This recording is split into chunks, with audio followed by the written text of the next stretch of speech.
حالانکہ حضور صلی اللہ علیہ وسلم نے فرمایا لا تنکح الایم حتی تستأمر ولا تنکح البکر حتی تستأذن، کہ کوئی بھی بیوہ یا مطلقہ خاتون اس وقت تک اس کا نکاح نہیں کیا جا سکتا جب تک وہ اپنی رائے کا اظہار نہ کر دے، اور کسی دوشیزہ کا نکاح بھی اس وقت تک نہیں کیا جا سکتا جب تک اس سے اجازت نہ لے لی جائے۔ تو صحابہ کرام نے پوچھا کہ اگر وہ خاموش ہو جائے، تو آپ نے فرمایا اس کی خاموشی اس کی اجازت ہے، لیکن بغیر اس سے پوچھے اس کا نکاح کر دینا غلط ہے۔ حضور صلی اللہ علیہ وسلم نے، بخاری کی یہ روایت ہے، خنسا بنت خزام تھی، ان کا نکاح ان کی مرضی کے خلاف جب ہوا، اس کے باپ نے کر دیا، تو آپ صلی اللہ علیہ وسلم نے اس کا یہ نکاح ختم کر دیا کہ یہ نکاح درست ہی نہیں اگر بچی یہاں پر راضی نہیں ہے۔ پھر اسی طرح آپ دیکھیں کہ طلاق یافتہ اور بیوہ خواتین کے لیے اس دور میں بھی نکاح کو بڑا معیوب خیال کیا جاتا تھا، اور آج کے دور میں بھی کوئی بیوہ نام تو لے شادی کا، کہ کسی طلاق یافتہ خاتون کو شادی کا پیغام بھیجنا تو درکنار، کہیں کوئی بات ہو تو اسے بھی بہت ہی برا سمجھا جاتا ہے۔ اور آج بھی برطانیہ جیسے مہذب معاشرے میں طلاق یافتہ خاتون کو دوسری شادی کی اجازت نہیں ہے۔ آپ نے پچھلے ہی دنوں اسی ہفتے کے اخباروں میں پڑھا ہوگا کہ شہزادی این جو ہے وہ انگلینڈ کی حدود سے باہر نکل کر شادی کریں گی، کیونکہ دوسری شادی کر رہی ہے نا، کیونکہ برطانوی چرچ کے فیصلے کے مطابق کوئی خاتون جسے طلاق ہو چکی ہو وہ دوبارہ شادی نہیں کر سکتی، لیکن اسلام نے عورت کو یہ حق دیا کہ اگر باہمی اختلاف کی وجہ سے یا کسی بھی حادثے کی وجہ سے عورت تنہا ہو جاتی ہے تو وہ دوبارہ نکاح کر سکتی ہے۔ پھر اس کے بعد دیکھیں کہ مہر کا حق، مہر وہ رقم یا وہ تحفہ ہوتا ہے جو شادی کے وقت شوہر اپنی بیوی کو دیتا ہے۔ جاہلیت کے زمانے میں خواتین کا یہ حصہ ولی کی ملکیت ہو جاتا ہے، یعنی مثال کے طور پر اگر کسی خاتون کو کوئی مہر ملا ہے تو وہ خاتون کا حصہ نہیں رہتا تھا، وہ اس کے باپ کا مال شمار ہوتا، اور بعض اوقات یتیم بچیوں کے لیے بہت کم مہر مقرر کیا جاتا تھا، اور بعض اوقات ادلے بدلے کی شادی میں سرے سے مہر نہیں مقرر کیا جاتا تھا، اور یہ ساری صورتیں آج بھی ہو رہی ہیں۔ حضور صلی اللہ علیہ وسلم نے ان تمام رسموں کو سرے سے ختم کیا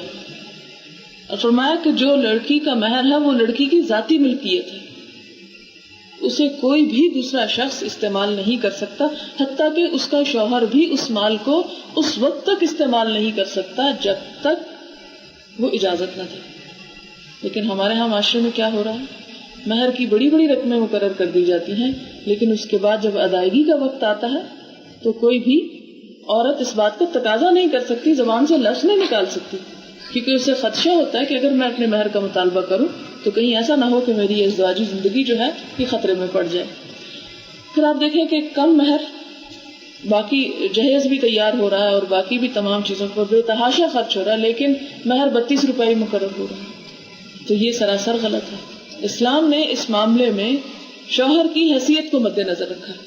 کہ اگر شوہر مالدار ہے تو وہ اپنی حیثیت کے مطابق مہر مقرر کرے گا، زیادہ کرے گا، اور اگر اس کے پاس کم مال ہے تو وہ تھوڑا مہر مقرر کرے گا، اور بالکل مہر نہ مقرر کرنے کو سخت ناپسند فرمایا۔ پھر آپ دیکھیں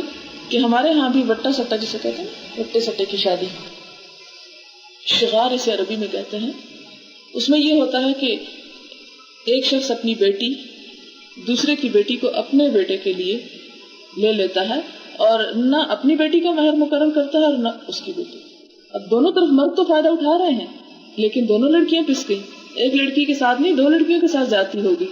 اسلام نے اس نکاح کو سختی سے منع کیا، اور حضور صلی اللہ علیہ وسلم نے فرمایا لا شغار فی الاسلام، اسلام میں ایسے ادلے بدلے کی شادی کا کوئی تصور نہیں جس میں مہر مقرر نہ کیا جائے۔ اب دیکھیں کہ ایک شخص حضور صلی اللہ علیہ وسلم کے پاس آتا ہے اور وہ شادی کرنا چاہتا ہے، لیکن اس کے پاس کچھ بھی نہیں۔ حضور صلی اللہ علیہ وسلم اس سے پوچھتے ہیں کہ تمہارے پاس جو تھوڑی سے تھوڑی چیز بھی ہے گھر میں وہ بھی لے۔ کہنا کہ اللہ کے رسول صلی اللہ علیہ وسلم میرے پاس کچھ بھی نہیں۔ اس پر آپ نے یہ نہیں فرمایا کہ ٹھیک ہے کچھ نہیں تو تمہیں مفت میں شادی کر دیتا، فرمایا کہ تمہیں قرآن کا کچھ حصہ یاد ہے؟ تو اس نے کہا ہاں مجھے اتنی صورتیں یاد ہیں۔ کہا کہ کیا تم اس بات کا وعدہ کرتے ہو کہ تم شادی کے بعد یہ صورتیں اپنی بیوی کو سکھاؤ گے؟ تو تمہارا مہر یہی مقرر کر دیا جاتا ہے. اور عورت سے پوچھا کہ کیا تم اس بات کو پسند کرو گی کہ یہ شخص اگر تمہیں کچھ نہ دے اور صرف تمہیں تعلیم کچھ دے دے تو یہی تمہارا مہر ہوگا. یعنی یہ تصور نہیں ملتا کہ نہیں ہے تو کچھ بھی نہ ہو, کچھ ضرور ہو. میں نے آپ کو واقعہ سنایا تھا ام سلیم کا. ابو طلحہ جو تھے وہ جاہلیت میں حضور صلی اللہ علیہ وسلم کے آنے سے پہلے, یہ اسلام لانے سے پہلے ام سلیم سے شادی کرنا چاہتے تھے. لیکن ہوا ایسا کہ جب اسلام کی دعوت پھیلی تو ام سلیم مسلمان ہو گئی. اب ابو طلحہ نے ام سلیم کو پیغام بھیجا کہ میں تو تم سے شادی کرنا چاہتا تھا اور شادی کرنا چاہتا ہوں اب بھی. تو وہ کہنے لگی کہ ابو طلحہ تم جیسے اچھے انسان کو ٹھکرایا نہیں جا سکتا, لیکن میں اب مسلمان ہو چکی ہوں. اگر تم مجھ سے شادی کرنا چاہتے ہو تو تمہارا اسلام میرا مہر ہوگا.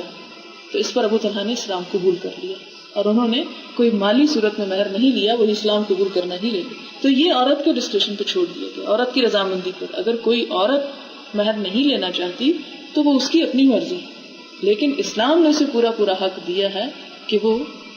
اپنا حق وصول کرے. آپ صلی اللہ علیہ وسلم نے خود بھی ازواج مطہرات کا مہر